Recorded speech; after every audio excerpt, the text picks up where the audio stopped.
Assalamualaikum warahmatullahi wabarakatuh. Waalaikumsalam warahmatullahi wabarakatuh. Salah senja. Ramadan Ramadan indah, bagaikan indah, langkah menuju berkah. Allahu Akbar, barakallah. Barakallah. Alhamdulillah. A'udzu billahi minasyaitonir rajim. Bismillahirrahmanirrahim. Alhamdulillahilladzi arsala rasulahu bil huda wa dinil haq liyudhhirahu 'ala dini kullih walau karihal kafirun. Asyhadu an la ilaha illallah wa asyhadu anna Muhammadar Rasulullah. Allahumma salli wa sallim wa barik ala sayyidina Muhammad wa ala ali sayyidina Muhammad. Amma ba'd. Saudara-saudariku, jamaah Iwamid on Air Risalah Senja yang selalu mendapatkan hidayah dan berkah dari Allah Subhanahu wa taala. Bersyukur kita kepada Allah sore hari ini dalam Risalah Senja Majelis Taklim Iwamid on Air ini kita semuanya bisa berjumpa kembali dan pastinya masih di ibadah Majelis Ramadan. Semoga majelis kita ini di bulan yang penuh rahmat ini senantiasa ditambah keberkahannya oleh Allah, ditambah rahmatnya, ditambah maghfirahnya, dan semoga di 10 terakhir di Aidkun Minan Nar ini kita semuanya betul-betul bebas dari neraka. Amin ya rabbal alamin. Saudara-saudariku, di tema sore hari ini kita akan mengangkat tema sukses dengan zakat, infak, dan sedekah. Perlu diketahui, wahai saudariku semuanya, di dalam agama kita, agama Islam, agama langit, agama yang diridhoi oleh Allah Subhanahu wa taala, innad dina indallahil Islam, itu ada 3, sebenarnya ada 4, zakat, infak, sedekah, dan wakaf. Sesuatu yang di situ yang berhubungan dengan harta, yang harta itu menjadi cikal bakal kesuksesan seorang muslim. Harta, kalau ingin sukses harta, maka harus mengerti minimal 3 ini, zakat, infak, sedekah, dan perlu ditambah yaitu wakaf kalau ingin sukses harta. Kalau ingin ketenangan, maka jalannya adalah ala bizikrillahi tatmainnul qulub. Hanya dengan berzikir, zikrillah. Zikrillah itu mencakup semua makna. Zikrullah bisa berarti sholat. Zikrullah bisa berarti mengagungkan, membaca tasbih, tahmid, tahlil, itu bisa juga. Zikrullah bisa berarti membaca Al-Quran. Zikrullah termasuk pula adalah bersolawat. Kalau cakupannya adalah ketenangan hati, cakupannya adalah kebahagiaan, maka hubungannya adalah dengan zikrullah. Bisa sholat, bisa zikir, bisa bacaan Al-Quran, bisa bersolawat. Tapi kalau pembahasannya adalah kesuksesan harta, maka ada hubungannya dengan zakat, infak, sedekah, dan wakaf. Sore hari ini, di Risalah Senja, sore hari ini kita akan membahas tentang kesuksesan seorang hamba, seorang umat Nabi Muhammad dengan zakat, infak, dan sedekah. Apa sih hubungan kesuksesan dengan infak, zakat, dan sedekah ini? Begini. Sekarang saya akan membahas satu-satu. Sedekah. Sedekah itu dibagi menjadi 2. Infak dan zakat. Infak dan zakat dan wakaf itu semua di bawah naungan sedekah.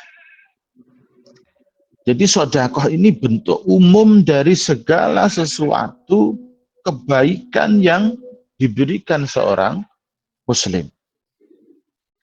Bahkan Nabi Shallallahu Alaihi Wasallam bersabda, wa kullu tahlilatin sadaqah, wa kullu tasbihatin sadaqah, wa kullu tahmidatin sadaqah, wa kullu takbiratin sadaqah, wa kullu ma'rufin sadaqah. Sedekah itu bisa berupa bacaan tahlil, tahmid, takbir, atau setiap kebaikan-kebaikan yang kita berikan itu bermakna sedekah. Jadi sedekah itu bentuk kebaikan yang segala yang kita lakukan itu bernama sedekah. Akan tetapi sedekah itu terbagi menjadi dua. Sedekah yang berbentuk harta dan sedekah yang berbentuk selain harta. Sedekah yang berbentuk harta terbagi menjadi dua. Ada yang wajib, ada yang sunnah. Yang wajib bernama zakat. Yang sunnah ya bernama sedekah sunnah. Bisa berupa infak. Saya ulangi lagi. Sedekah itu segala kebaikan yang kita berikan kepada siapapun itu bernama sedekah. Baik itu harta maupun non-harta. Sedekah ini dibagi menjadi dua. Ada yang wajib, ada yang sunnah. Kalau tidak runtut dari awal nanti bisa bingung. Saya ulangi lagi. Segala kebaikan yang kita berikan bernama sedekah. Oke. Sedekah terbagi menjadi dua dalam bidang jenisnya. Ada sedekah dengan harta, ada sedekah dengan selain harta. Bisa perbuatan dan bisa ilmu dan lain, pokoknya selain harta. Sedekah yang berupa harta terbagi menjadi dua lagi. Ada yang wajib, ada yang sunnah. Yang wajib bernama zakat, yang sunnah bernama infak. Oke. Infak dibagi menjadi dua lagi. Infak yang di situ sifatnya sunnah tapi mengikat menjadi wajib, seperti infak kepada nafkah atau infak nafkah kepada diri sendiri, kepada anak istri, dan kepada kedua orang tua yang sudah tidak mampu memberi nafkah untuk dirinya sendiri. Baik, saya akan bahas satu-satu. Sedekah inilah inti dari kesuksesan dalam agama Islam. Tidak ada seorang hamba, tidak ada umat Nabi yang sukses dengan jalan selain sedekah. Kalau nggak percaya silahkan buktikan. Ada orang tidak pernah sedekah, tidak pernah melakukan ini, itu, dan sebagainya. Dia bisa sukses? Tidak. Tapi ada orang tiap hari baca surat Waqiah saja. Sholawat saja. Zikir saja. Tapi tidak pernah melakukan sedekah yang berbentuk infak. Dia akan punya ketenangan. Tapi hartanya akan kurang. Karena kalau harta, hubungannya dengan harta. Kalau mau sukses harta, hubungannya dengan sedekah harta. Kalau mau sukses hati, hubungannya dengan sedekah hati. Oke. Karena waktunya tidak lama, saya akan ringkas saja. Karena saya juga terlambat tadi, mohon maaf, ada undangan sebentar di tetangga. Kalau untuk menjaga harta, harta agar dijaga oleh Allah, kelangsungannya dijaga oleh Allah, keberkahannya dijaga oleh Allah, maka hubungannya dengan sedekah wajib namanya zakat. Zakat mal namanya. Zakat harta. Apa bedanya zakat mal dengan zakatul fitri atau zakat fitrah?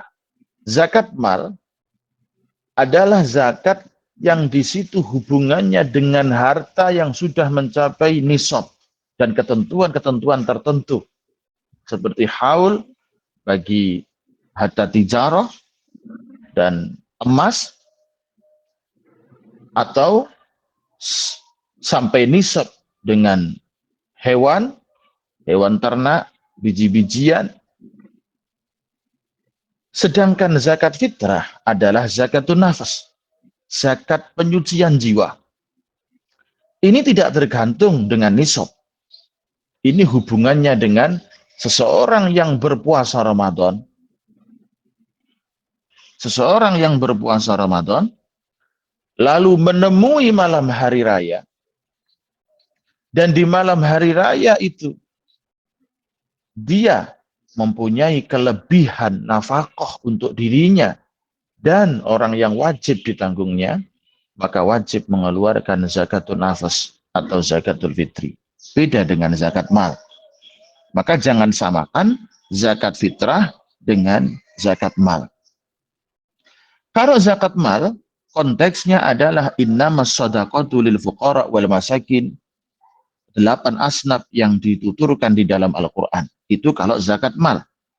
Zakat mal diberikan kepada 8 golongan asnaf, 8 golongan yang ada di Al-Quran. Sedangkan zakatul fitri itu hanya diberikan kepada fakir miskin. Seperti sabdanya Rasul, zakat fitrah itu adalah tebusan dari orang yang berpuasa atas pembicaraannya yang kurang bermanfaat, atas perbuatannya yang kurang bermanfaat, dan menjadi tu'matun lil miskin, menjadi makanan bagi orang miskin. Itu bedanya.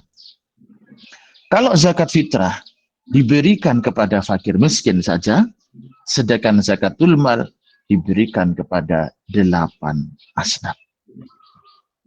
Kalau ingin harta kita dijaga oleh Allah, rumah pengen dijaga, mobil pengen dijaga, harta pengen dijaga, semuanya dulu kalau itu adalah hasil dari perdagangan, maka kalkulasi dulu hasil bersihnya.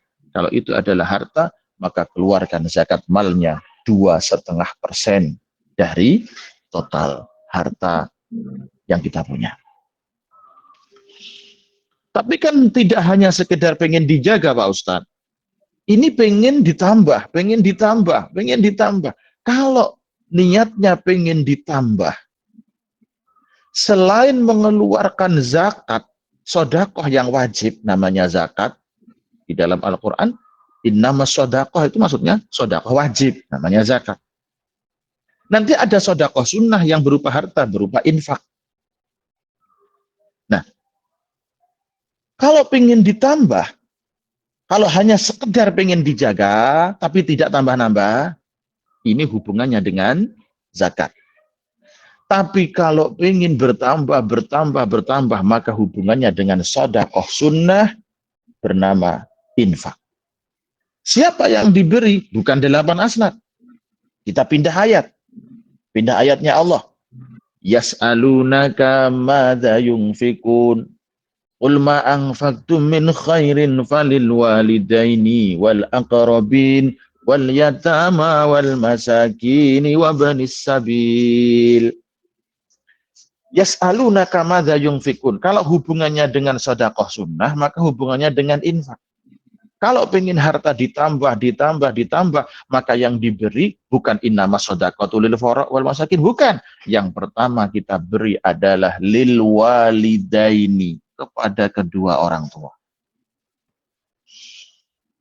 Para ulama menafsirkan lil walidaini ini, orang tua dalam syariat Islam, yang dinamakan orang tua dalam syariat Islam, kedua orang tua dalam syariat Islam itu ada 3.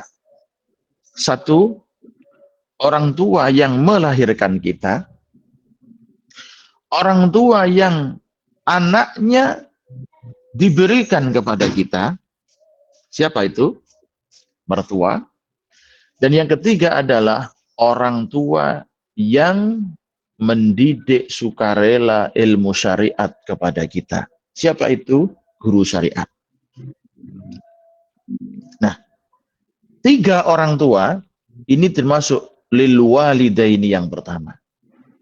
Kalau orang pengen sukses, hartanya bertambah, tidak hanya sekedar dijaga, maka selain membayar zakat, berikanlah infak atau sedekah sunnah yang pertama kepada lil walidaini, orang tua.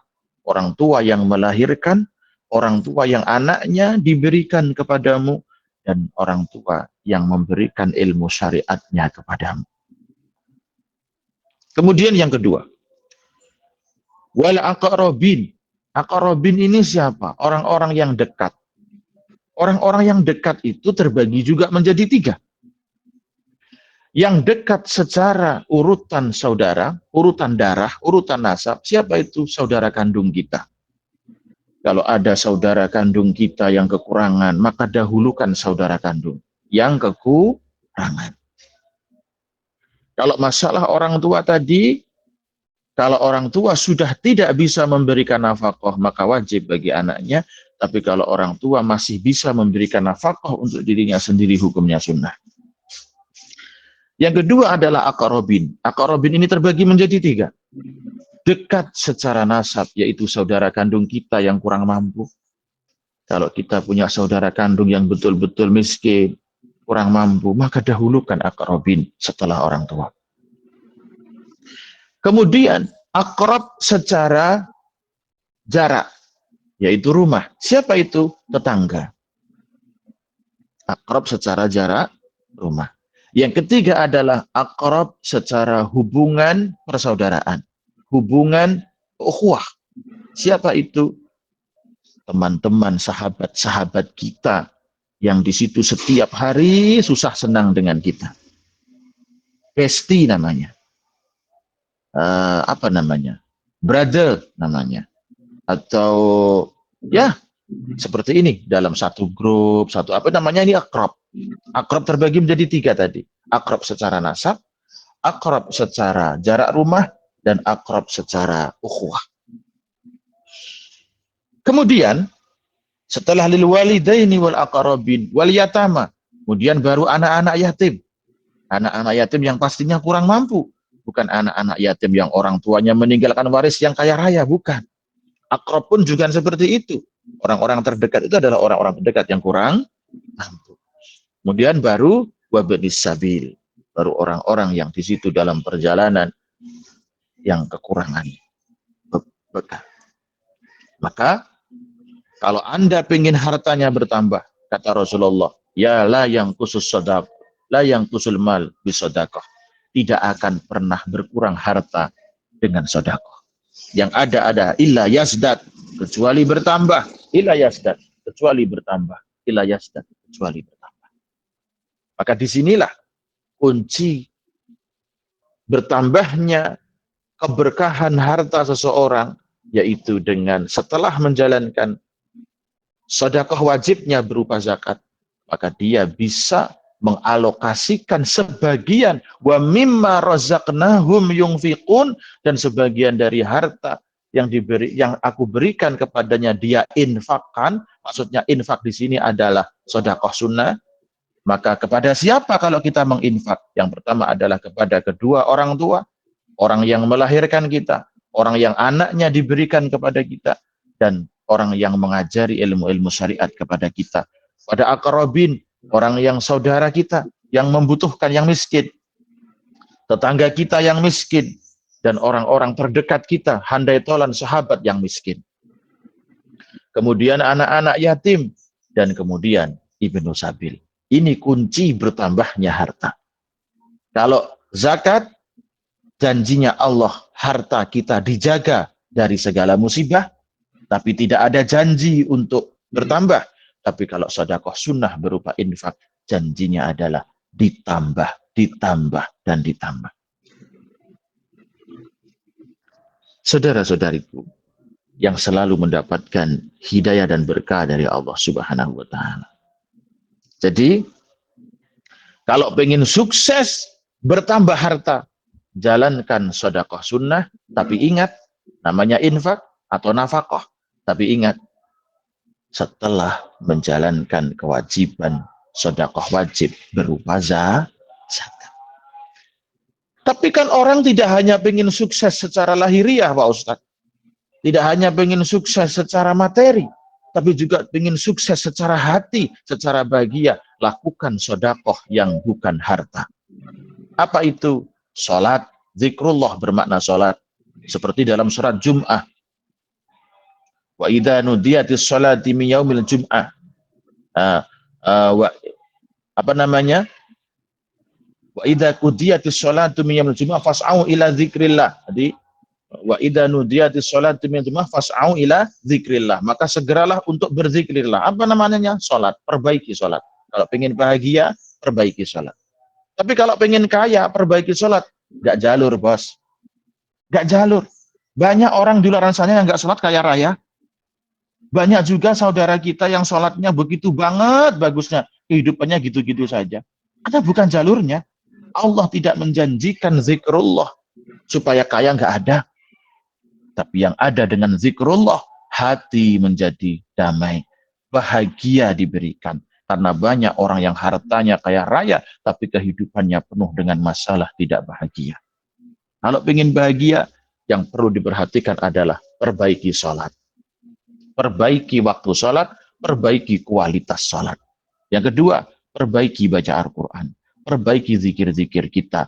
Perbaiki kebaikan-kebaikan kita yang kita berikan kepada diri sendiri maupun kepada orang lain. Jadi intinya, kalau pengen sukses dunia akhirat, pengen sukses hati, sukses zahir, sukses harta, sukses kebahagiaan, maka jalankan 3 perkara ini.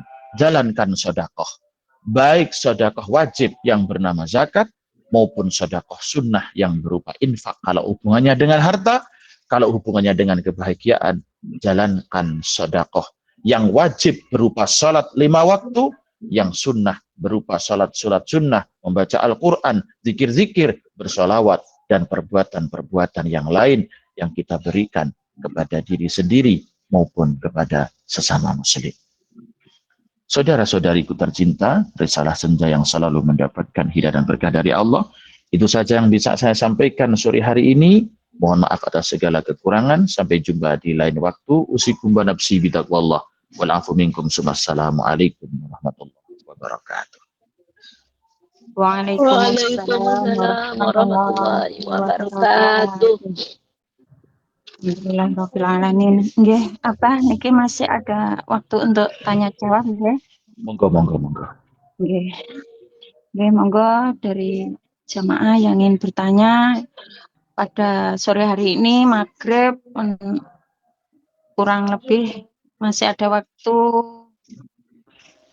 23 menit lagi untuk menuju adzan maghrib. Nggih, monggo kesempatan saya persilakan untuk jamaah untuk bertanya, monggo. Risalah senja. Assalamualaikum warahmatullahi wabarakatuh. Waalaikumsalam. Warahmatullahi wabarakatuh. Risalah Risalah senja. Ramadan indah, satukan langkah menuju berkah. Allahu Akbar, barokallah. Barakallah, Ramadan yang salam saya ngapal. Dengan Ibu siapa? Dengan Ibu Erlina dari Anggrek Merah, tepatnya dari Banyuwangi. Ini mau nanya apa? Sebelumnya Assalamualaikum warahmatullahi wabarakatuh. Waalaikumsalam warahmatullahi wabarakatuh. Menyangkut masalah birrul walidain. Saya dilahirkan dari orang tua yang non-muslim. Dan ibu saya sudah meninggal, nenek, kakek, dalam keadaan non-muslim.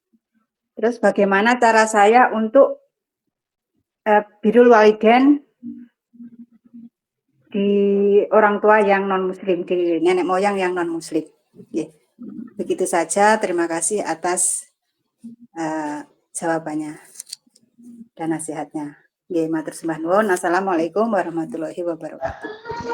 Waalaikumsalam. Waalaikumsalam warahmatullahi wabarakatuh. Nggih, monggo ada yang mau bertanya lagi?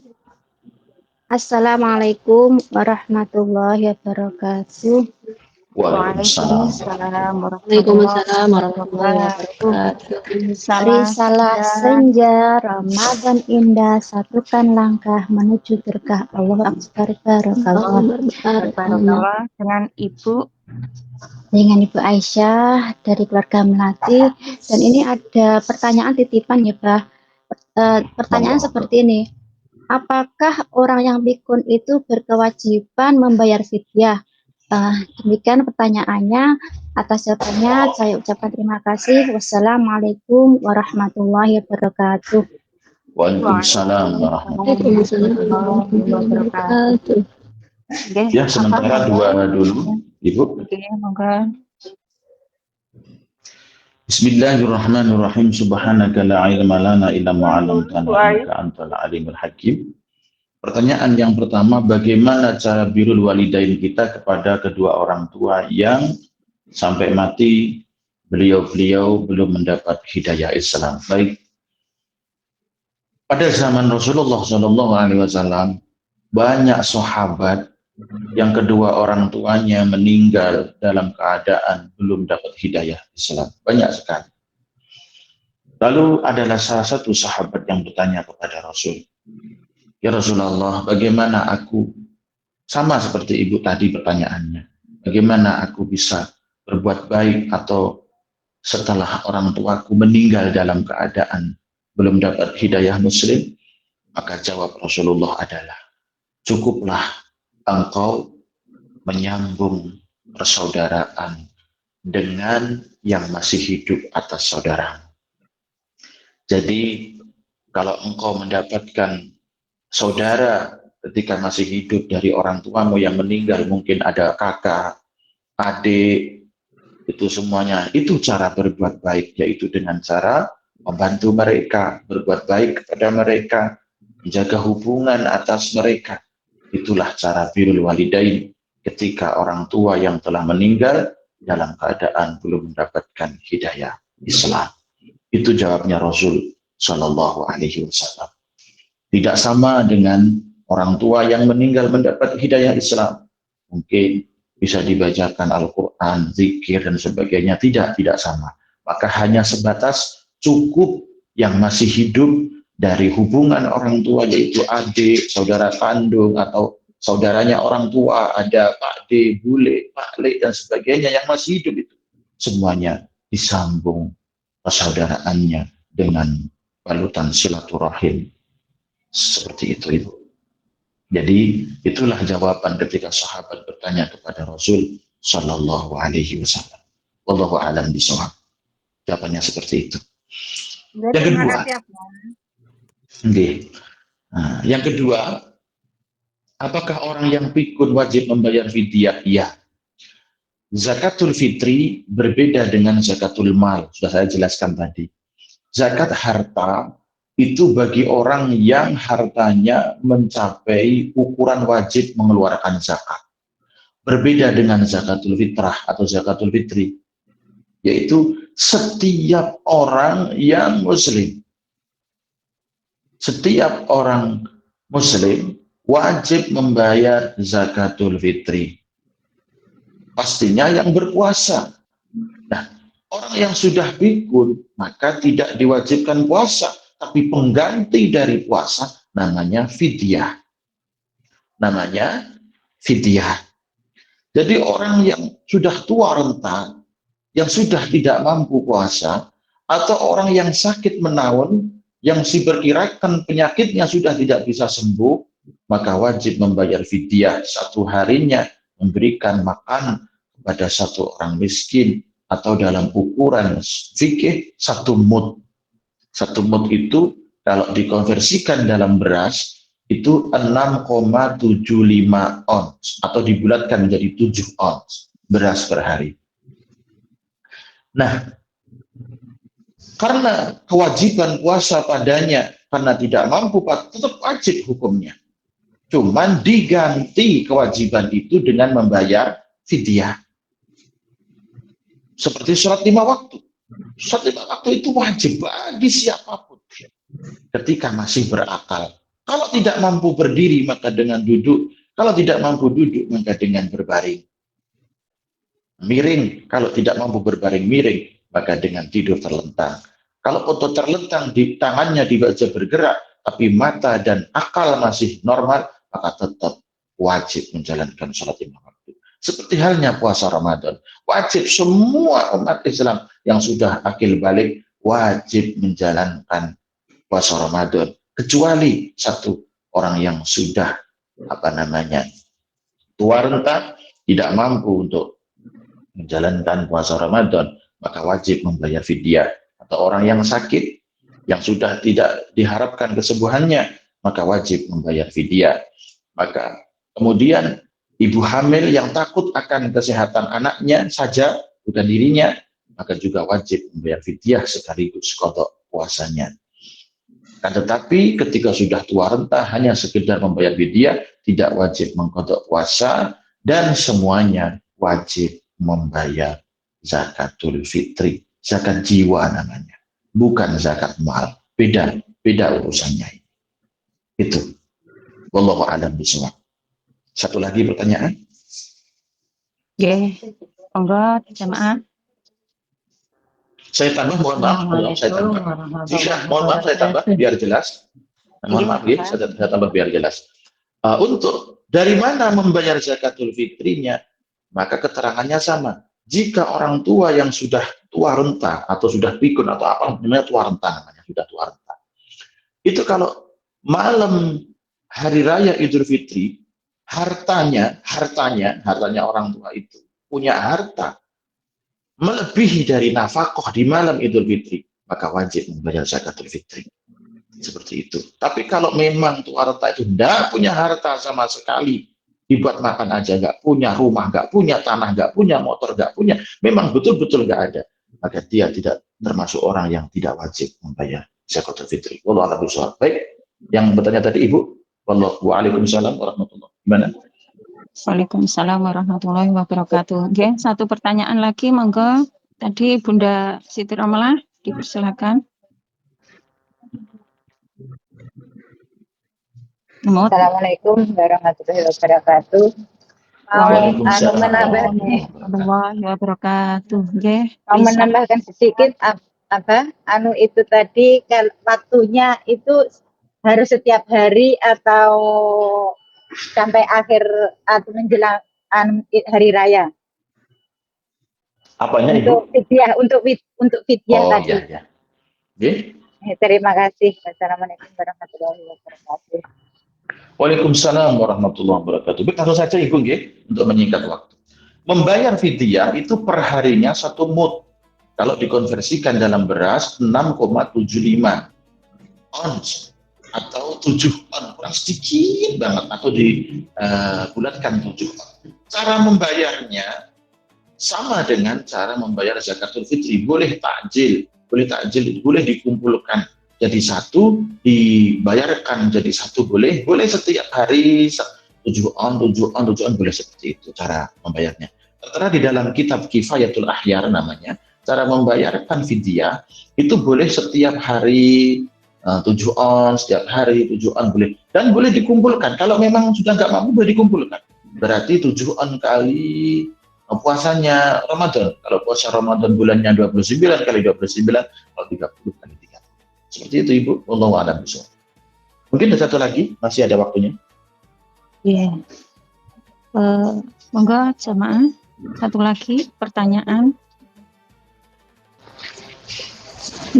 Assalamualaikum warahmatullahi wabarakatuh. Keluar dari tema nggak apa-apa ya, Bah ya? Warahmatullahi wabarakatuh. Keluar tema nggak apa-apa, mumpung ketemu aja. Risalah senja, Ramadan indah, satukan langkah menuju berkah. Saya Marliana dari Lampung. Ini bila hewan peliharaan kucing keluar dari rumah atau kabur, sang pemilik kucing tidak tahu, lalu menggigit anak tetangga kampung. Lalu orang tua dari anak meminta ganti rugi kepada sang pemilik kucing untuk membayar biaya rumah sakit. Hukumnya gimana, Abah? Apakah diwajibkan untuk membayar atau gimana, Abah? Sang pemilik kucingnya, apakah diwajibkan membayar untuk itu, untuk sang anak? Sudah? Ya, sudah, Abah. Oke, terima kasih, Abah, Baik. jawabannya. Sama-sama. Bismillahirrahmanirrahim. Pembahasan ini ada pembahasan dalam bab fikih namanya pembahasan tamlik namanya atau hak milik. Jadi begini, segala sesuatu baik itu hewan maupun apapun yang ada hak milik yang kita miliki, yang kita jadikan kepemilikan, maka semua tanggung jawab yang segala sesuatu yang terjadi di bawah naungan kepemilikan maka ada kepada sang pemilik, termasuk si kucing tadi. Kucing ketika Anda pelihara, ayam ketika Anda pelihara, kambing ketika Anda pelihara, sapi ketika Anda pelihara, atau hewan apapun ketika Anda miliki, ketika Anda pelihara, maka segala sesuatu yang terjadi pada hewan itu dan segala sesuatu yang ditimbulkan dari hewan itu, maka semua menjadi kewajiban atas yang memiliki. Contoh, Anda punya ayam, tetapi ayam itu Anda miliki, bukan ayam-ayam diumbar, tidak dimiliki, terserah ayam yang siapa, ayam hutan atau ayam apa, enggak. Tapi Anda miliki. Tapi Anda biarkan tidak diberikan kandang, sehingga ke sana kemari merusak tanamannya tetangga, terus makan berasnya atau gabahnya tetangga, maka yang dosa adalah yang pemilik ayam. Sekarang ke pertanyaan, kalau kucing itu adalah kucing liar, tidak Anda miliki, maka ketika menggigit siapapun, ya namanya juga kucing liar, mau punya tanggung jawab kepada siapa.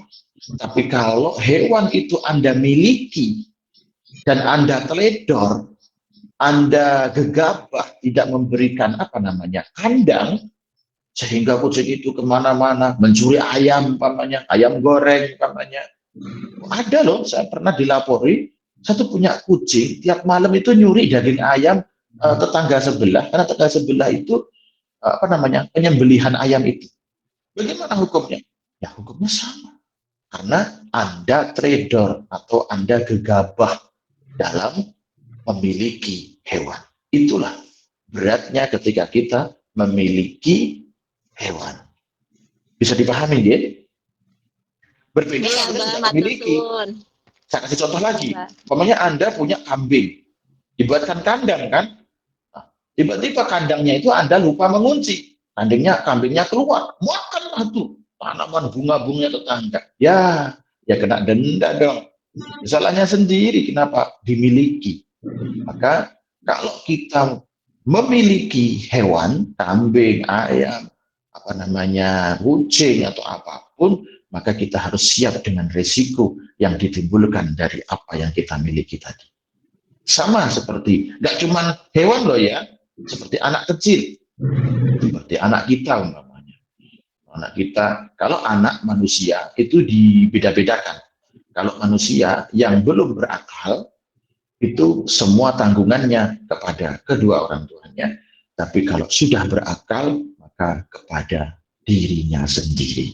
Contoh, kita punya anak masih umur 6 tahun, kan belum berakal tuh. Masih ya namanya anak umur 5 tahun, 6 tahun gitu. Tiba-tiba ngambil jajannya warung tetangga, maka yang wajib menebus adalah kedua orang tuanya. Wallahu a'lam bishawab. Bisa dimengerti Bu ya? Oke, bisa, Bah. Matur suwun jawabannya. Terima kasih. Nyuwun barokah doanya apa? Monggo kita doa sareng-sareng mumpung menjelang buka puasa. Kata Rasul, likulli abdin min da'watun mustajabah minda iftari. Setiap orang yang berpuasa Ramadan oleh Allah diberikan kesempatan satu doa mustajab ketika akan berbuka puasa. Allahumma shalli wa sallim wa barik ala sayyidina Muhammad wa ala ali sayyidina Muhammad. Alhamdulillahi rabbil alamin.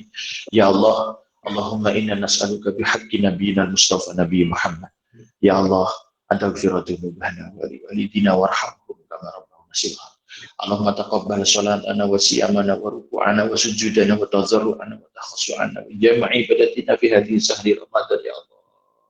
برحمتك يا أرحم الراحمين. اللهم إنك عفو تحب العفو فاعف عنا يا الله، واعف عنا يا كريم، واعف عنا يا رحيم، واعف عنا يا أكرم الأكرمين ويا أرحم الراحمين. ربنا آتنا في الدنيا حسنة وفي الآخرة حسنة وقنا عذاب النار. وصلى الله على سيدنا محمد والحمد لله رب العالمين. Terima kasih, selamat berbuka puasa dan selamat menjalankan ibadah di bulan suci Ramadan. Usikum wa nafsi bidzallah. Wassalamualaikum warahmatullahi wabarakatuh. Waalaikumsalam Waalaikumsalam warahmatullahi warahmatullahi wabarakatuh. wabarakatuh.